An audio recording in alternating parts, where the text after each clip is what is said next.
नमस्कार साथियों, Vajpayee technical classes में आप सभी का स्वागत है। बहुत दिनों बाद हम लोग की मुलाकात हो रही है।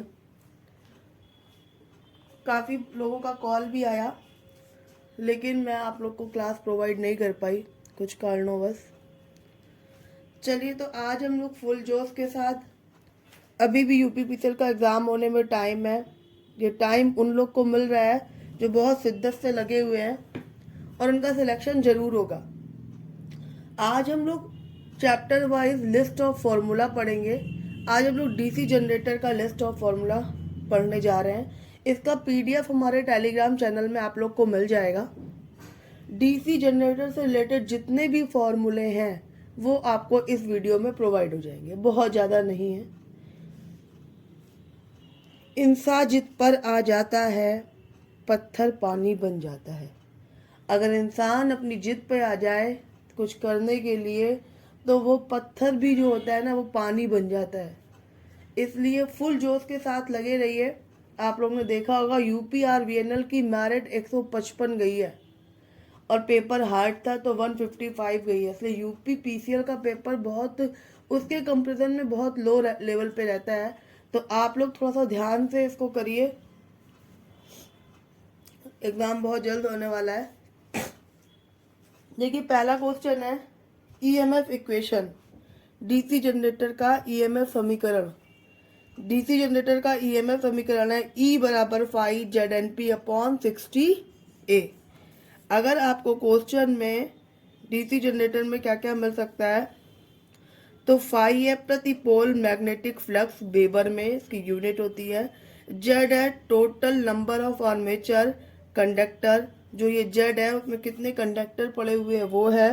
और एन है rotation speed, N rotation speed है। और पी नंबर ऑफ पोल है। A armature path, armature path A जो होता है इसमें दो प्रकार की वाइंडिंग होती है डीसी जनरेटर में। एक तो होती है लैप वाइंडिंग, दूसरी होती है वेव वाइंडिंग। अगर लैप वाइंडिंग करके क्वेश्चन दिया है तो ए बराबर पी, ए का मान यहाँ 2 रखा गया है तो पी भी आपको 2 ही रखना है। अगर वेव वाइंडिंग दे रखी गई होगी, सॉरी आप लोग को दिखा नहीं, आर्मेचर दो प्रकार की वाइंडिंग होती है जनरेटर में, लैप और वेव होती है। लैप वाइंडिंग ए बराबर पी, वेव वाइंडिंग में ए बराबर 2। अगर लैप वाइंडिंग दे रखा है तो ए का मान पी के बराबर होगा। ए का मान अगर 2 है तो पी का मान भी 2 रख देंगे। अगर वेव वाइंडिंग है तो ए का मान 2 रखेंगे, पी का मान आपको अलग से दे रखा होगा। ठीक है, ये है डीसी जनरेटर के केसेस में। देखिए, नीचे क्वेश्चन दिया गया है, इसको मैंने आपको समझाने की कोशिश की है। किसी लैप बाउंड 8 पोल वाले आर्मेचर में 800 कंडक्टर हैं और फ्लक्स का मान 15 मीटर वेबर प्रति पोल है। यदि आर्मेचर की घूर्णन गति 500 आरपीएम हो तो जनरेटर में पैदा हुआ ईएमएफ का मान बताइए। ऊपर जो फॉर्मूला मैंने आपको बताया है उसी के आधार पे नीचे दिया गया है। अब देखो, इसको देखते हैं। ये किसी लैप बाउंड, मतलब लैप बाउंड बराबर क्या दिया था, लैप अगर होगा तो ए बराबर पी होगा। पहले तो यहाँ लिख लो, ये है लैप बाउंड 8 पोल, मतलब कि आपको पी बराबर दे रखा गया 8 पोल, तो यहाँ पर ए बराबर भी हो जाएगा 8।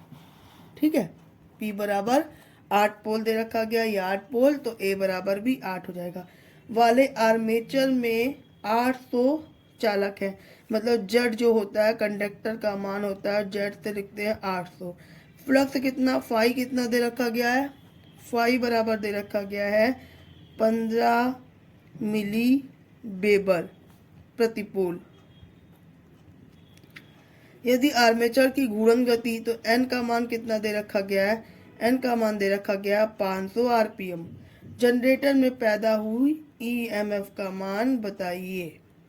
ठीक है, ईएमएफ आपको बताना है। अभी आप हमें सॉल्व करके आंसर दोगे हमें फटाफट। ठीक है, आपको ये सॉल्व करना है, कैसे लिखा होता है भाषा शैली को, और कैसे मैंने यहाँ पे कन्वर्ट करके बता दिया आपको लिख के, कैसे पहचानते हैं। जो लोग बिल्कुल नए हैं उनके लिए ये आसान से मैं समझाया है। अगर फिर भी नहीं समझ में आता है तो मैं इसको समझाऊंगी फिर से, लेकिन अब आप लोग मुझे इसका आंसर देंगे। आगे बढ़ते हैं। दूसरा क्वेश्चन है, ये मैंने कुछ पॉइंट्स आते हैं एग्जाम में पूछे जाते हैं। अभी यूपी ट्रिपल एससी से नलकूप ऑपरेटर का पेपर हुआ था, उसमें ये 2 क्वेश्चन आए थे। एमपीटीओ में ये क्वेश्चन आए थे, दिल्ली मेट्रो में ये क्वेश्चन आया था। तो मैंने ये सारे क्वेश्चन एक जगह कर दिए हैं, ये आप लोग लर्न कर लेना। मेरे जितने भी क्वेश्चंस आपको मिल रहे हैं वो पेपर में पूछे हुए मिल रहे हैं, इसलिए आप लोग उसको कंटिन्यू लर्न करते चलिए। पुराने जितने भी वीडियो थे साथियों आप लोग देख लीजिए। और आपको अभी डीसी जनरेटर का आपको लिस्ट ऑफ फॉर्मूला मिल गया, शाम तक आपको ट्रांसफार्मर का भी लिस्ट ऑफ फॉर्मूला मिल जाएगा। और मैं 110% कोशिश करूंगी कि मैं आपको video time to time provide करती जाऊं, मेरी क्लासेस आपको मिलती जाए। और घर पे भी क्लासेस फिर से स्टार्ट हो गई हैं। बीच में मेरे को माइग्रेन का बहुत ज़्यादा प्रॉब्लम था, फिर कुछ डेथ वगैरह हो गई फैमिली में, लगातार 2-3 लोग चले गए, तो इस वजह से मेरे को बहुत दिक्कतें थी। फिर हड़ताल आप लोग सब देख ही रहे हो, मैं इस वजह से क्लासेस नहीं कर पाई। इसलिए आप लोग कंटिन्यू अब आपको वीडियोस मिलेगा। जो अनसब्सक्राइब कर दिए हैं वो सब्सक्राइब कर लें और वीडियोस पूरे देखें। चलिए देखते हैं। फ्लक्स बराबर होता है एक फ्लक्स के मतलब उसमें क्या होता है प्रेफरेंस में, एक लाइन बराबर 10⁻⁻8 वेबर। दूसरा है एक मेगा लाइन बराबर होता है 10⁻6 वेबर। एक मेगा लाइन बराबर 10⁻6 इंटू 10⁻⁻8। तो जब हम इसको कैलकुलेट करते हैं तो ये आता है 10⁻2। इसको हम ऐसे भी लिख सकते हैं, इसको अच्छे से समझ लीजिएगा, लर्न कर लीजिएगा। ये तीनों पॉइंट पूछे हुए हैं एग्जाम में। नीचे देखिए क्वेश्चन हमने लिख भी दिया है, UPPCL 2014 MNMRC Noida metro railway corporation में भी आया था। एक लाइन कितने बराबर के समतुल्य है? एक लाइन बराबर कितने? 10⁸ वेबर, 0.01 वेबर, 100 वेबर, 10⁻⁻8। अभी हम लोगों ने ऊपर पढ़ा है कि एक लाइन बराबर होता है 10⁻⁻8 वेबर। तो इसका आंसर कौन सा हो जाएगा? इसका आंसर हो जाएगा डी। अब देखिए नेक्स्ट क्वेश्चन मतलब यह नेक्स्ट फॉर्मूला है कि ईएमएफ वी बराबर EMF V plus IA RA। EMF अगर पूछता है तो वोल्टेज प्लस आर्मेचर करंट और प्रतिरोध करंट के बारे में भी हम इस तरीके से निकालते हैं। नीचे मैंने समझा भी दिया है। देखो वी क्या होता है? वी होता है वोल्टेज, IA है आर्मेचर करंट, RA है आर्मेचर रेजिस्टेंस। यदि आपको किसी भी क्वेश्चन में ये पूछता है कि आपको आर्मेचर रेजिस्टेंस दे रखा गया है, आर्मेचर करंट दे रखी गई है, वोल्टेज 220 दे रखा गया और ईएमएफ पूछ रहा है, ठीक है। एक ईएमएफ का समीकरण वहां था E बराबर 5 ZNP/60 है। एक ईएमएफ का समीकरण एक फॉर्मूला ये है V प्लस IA RA। अगर कोई इस तरीके का बना के आपको क्वेश्चन मिलता है, ये पेपर का ही क्वेश्चन है, तो आपको बताना है, ठीक है। अब देखो इसमें RA 10 दे रखा गया है, IA दे रखा गया है 5 एम्पियर, VT बराबर टर्मिनल वोल्टेज है 220 इसको दी जा रही है और पूछा जा रहा है आपको ईएमएफ कितना मिलेगा। तो आप इसमें फॉर्मूला लगा देंगे, ईएमएफ बराबर V कितना है 220 प्लस IA कितना है 5 और RA कितना है 10, 5 दाम 50,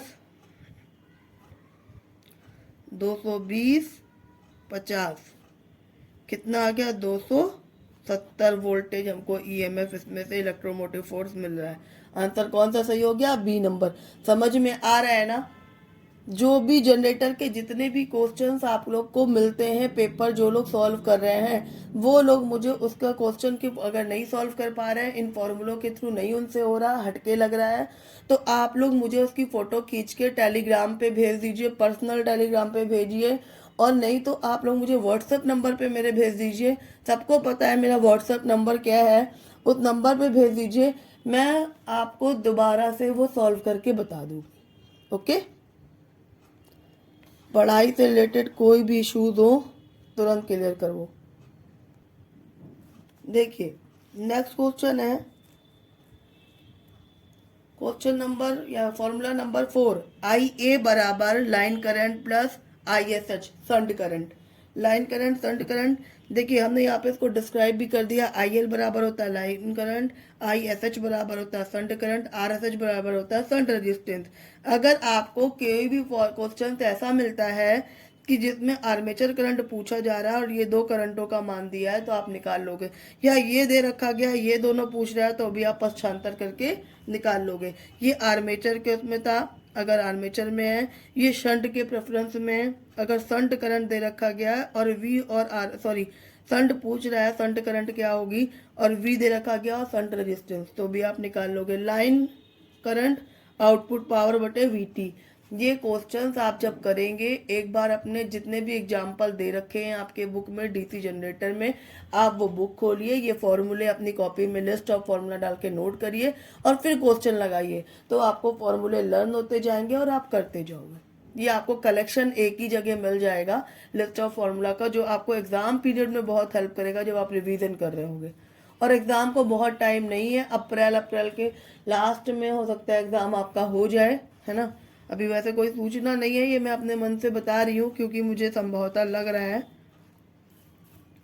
अब देखिए losses in DC generator. DC generator में कितने प्रकार के लॉसेस होते हैं, तो डीसी जनरेटर में मुख्यतः 3 प्रकार के लॉसेस होते हैं, कॉपर लॉस, आयरन लॉस और फ्रिक्शन लॉस, घर्षण लॉस। ठीक है, कॉपर लॉस क्या होता है, यह एक इलेक्ट्रिक पावर की वह लॉसेज है जो आर्मेचर और फील्ड वाइंडिंग के रेजिस्टेंस और ब्रशेज में संपर्क के प्रतिरोध के कारण पैदा होती है।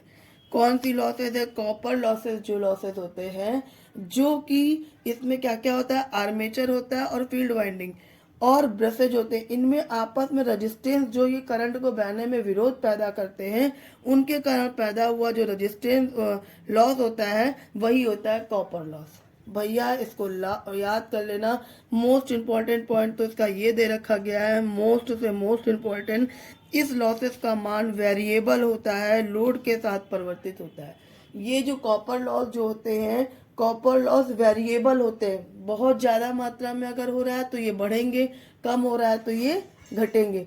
कॉपर लॉस वेरिएबल लॉसेज है, लोड के साथ परिवर्तित होते हैं। लोड ज़्यादा लोगे तो ये लॉसेज बढ़ जाएंगे, लोड कम ले रहे हो तो ये लॉसेज घट जाएंगे।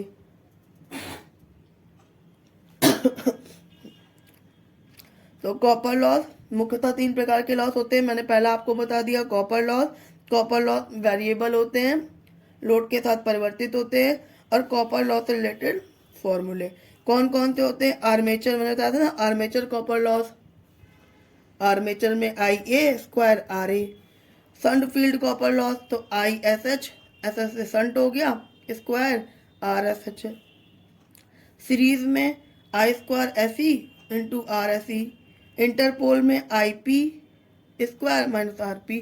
देखो ये क्या होता है, कॉपर लॉस का फॉर्मूला होता है I स्क्वायर R, उसी को जो जैसे पूछा गया वहां पे वैसा कन्वर्ट कर लिया गया। ठीक है भैया, मैंने नीचे इसको डिस्क्राइब में लिख दिया है, इसको आप लोग देख लो, इसको ज़्यादा इस पर टाइम देने की ज़रूरत नहीं है। PDF आपको तुरंत मिल जाएगी, टेलीग्राम चैनल से आप ले लेना, वीडियो पूरा देखना।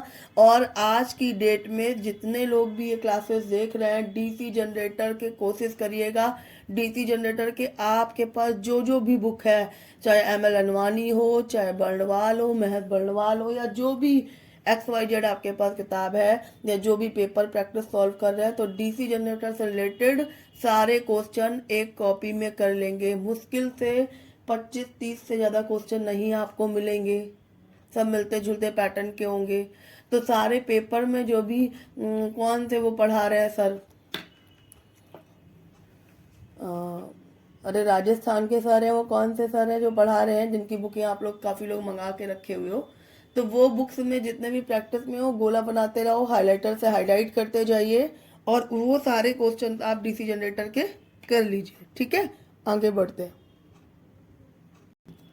मैंने 3 लॉसेस बताए थे, एक तो बताया था कॉपर लॉस, उसके बाद बताया था आयरन लॉस, फिर होगा हिस्टेरेसिस। आयरन लॉस जो होते हैं भैया वो 2 प्रकार के होते हैं, एक आयरन लॉस में एक होता है हिस्टेरेसिस लॉस और AD current loss. Iron loss armature तथा फील्ड की कोर में होने वाली इलेक्ट्रिक पावर की क्षति को हम आयरन लॉस कहते हैं। इसकी जो डेफिनेशन भी लिख रहे हैं इसको भी याद कर लेना टहल टहल कर, क्योंकि अगर आप इसको लर्न कर लोगे तो जो थ्योरेटिकल से क्वेश्चन आते हैं वो भी क्वेश्चन यहाँ पे कवर हो जाएगा। मैंने बहुत कलेक्शन करके इन चीज़ों को बनाया है, इसलिए प्लीज़ अगर आप इसको प्रॉपर तरीके से लर्न करके जाते हो तो मैं गारंटी के साथ कह सकती हूँ आप हमारे साथ हमारे विभाग में होगे। हर बिल्कुल 110% हम गारंटी से कह सकते हैं कि कोई भी व्यक्ति जितना भी हम मटेरियल दे रहे हैं आपको प्रॉपर तरीके से उसको लर्न कर रहा है, समझ रहा है, और तो वो हमारे संग होने आने वाले टाइम में वो हमारे साथ होगा। आर्मेचर तथा फील्ड की कोर में होने वाली इलेक्ट्रिक पावर की लॉसेस आयरन लॉस कहलाती है। ये कांस्टेंट होते हैं। आयरन लॉस भैया कांस्टेंट होते हैं, कॉपर लॉस वेरिएबल होते हैं। ये नियत होता है, चाहे कितनी भी पावर लो या ना लो, उसमें पावर ज़्यादा लोगे तो लॉसेस ज़्यादा होंगे, पावर कम लोगे तो पावर लॉसेस कम होंगे। अब देखो ये दो भागों में बढ़ता है, एक होता है हिस्टेरेसिस लॉस, दूसरा होता है एडी करंट। हिस्टेरेसिस लॉस क्या होता है मैंने उसकी डेफिनेशन भी लिख दी है और फॉर्मूला भी। WH बराबर eta B magnetic flux 1.6 F into V. ये फॉर्मूले अच्छे से लर्न कर लेना है। कभी कभी इसका आता है हिस्टेरेसिस में किसके समानुपाती में है, कि व्युत्क्रमानुपाती में है, कि स्क्वायर में है, कि वर्गा स्क्वायर में, ऐसे करके भी पूछता है। जब आपको फॉर्मूले लर्न होगा तो आप तुरंत जान जाओगे कि नहीं वो तो इसके समानुपाती में व्युत्क्रमा में नहीं है ना, और इसमें पावर नहीं होती, इसमें 1.6 पावर होती है। इसको पढ़ लीजिएगा, ये केवल डेफिनेशन है और ये मैंने नीचे इसको डिस्क्राइब कर रखा है। अब आगे देखते हैं eddy current losses. Iron loss दो भागों में बढ़ता है, कॉपर हिस्टेरेसिस और एडी करंट में। एडी करंट लॉस वो होता है इस ईएमएफ के कारण कोर में प्रवाहित होने वाले इलेक्ट्रिक करंट जिसके अनावश्यक रूप से पावर खपत होती है, वो एडी करंट लॉस कहलाता है। एडी करंट लॉस कहलाता है वो। इसका फॉर्मूला देख, एडी करंट लॉस में इस लॉस के कारण कोर और मशीन गर्म हो जाती हैं और ये लॉस टोटल लॉस 20 से 30% होता है। मेन इंपॉर्टेंट दिल्ली मेट्रो का क्वेश्चन, एडी करंट लॉसेस कितने परसेंट लगभग होते हैं, तो 20 से 30% होते हैं। अंडरलाइन करो, जल्दी जल्दी अंडरलाइन करो, 20 से 30% ये क्वेश्चन है एग्जाम का। उसके बाद देखिए फॉर्मूला क्या आता है, WE equal to B²M F² into T² watts में होते हैं। तो WE क्या है, एडी करंट लॉस, वॉट में। मैग्नेटिक फ्लक्स क्या है, अधिकतम चुंबकीय फ्लक्स, B बटे मैग्नेटिक M²। फिर F क्या है, फ्रिक्वेंसी है, T क्या है, लैमिनेशन की मोटाई है। यहाँ पर ये फॉर्मूला अच्छे से लर्न करिएगा, आपको पता हो ये इसकी पावर किसके किसके पावर में समानुपाती में होता है, नहीं होता है क्या। जैसे मतलब मैं ये इस तरीके से फटाफट बोल दे रही हूँ कि आपको समझ में आए कि हमको इसको कैसे पढ़ना है, कैसे क्वेश्चन पूछे जाएंगे। उसके बाद देखो यांत्रिक लॉस, मैकेनिकल लॉसेस। कितने लॉसेस होते हैं डीसी जनरेटर में, 3 प्रकार के लॉसेस होते हैं, copper loss, iron loss, mechanical loss. Copper loss जो होता है वो किसमें, वो कैसा होता है, वेरिएबल लॉसेस होते हैं। आयरन लॉस कांस्टेंट लॉसेस होते हैं। आयरन लॉस दो भागों में बढ़ जाते हैं, एडी करंट लॉस और हिस्टेरेसिस लॉस। अब हम पढ़ने जा रहे हैं मैकेनिकल लॉस।